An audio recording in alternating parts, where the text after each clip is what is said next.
Hi, my name is Adi Barkan, and a year ago I was a healthy man.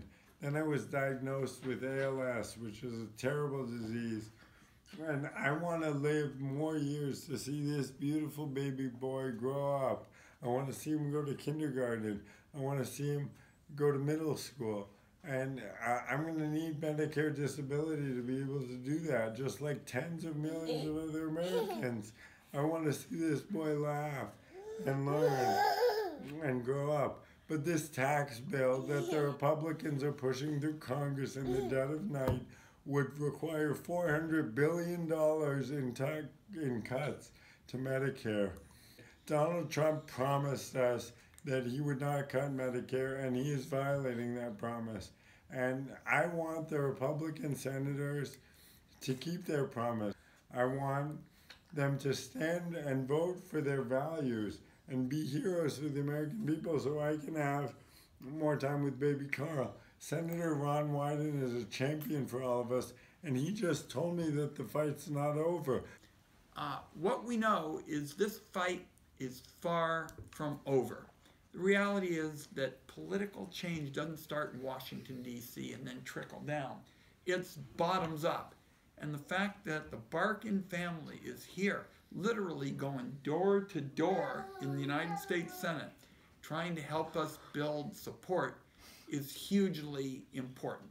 Now, the fact is, we are seeing a master class in brute force, secrecy, and deception. We had a conference committee yesterday which is sort of a reality show version of a conference committee, because we didn't even have the actual bill in order to ask questions.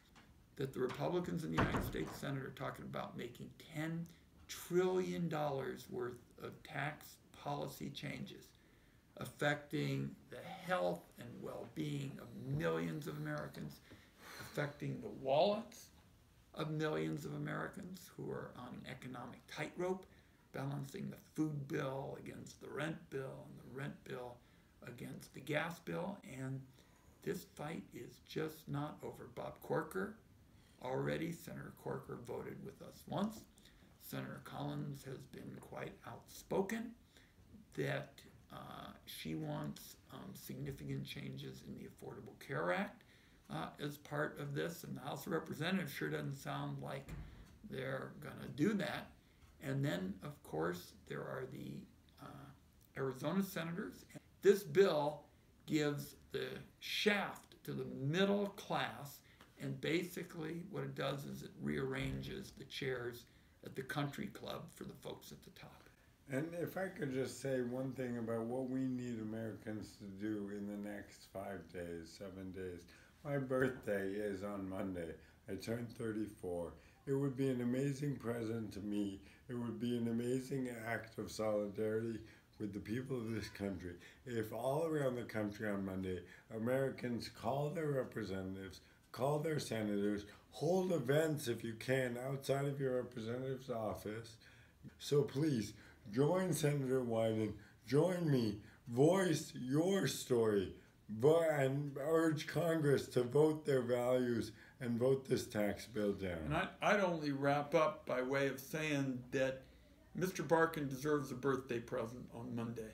And my request is, as I've said on the floor of the Senate, in fighting this misguided, flawed tax bill, it doesn't have to be this way. 17 moderate Democratic senators were interested in the bipartisan bill. I've written 2 full bipartisan tax reform bills that put the middle class first.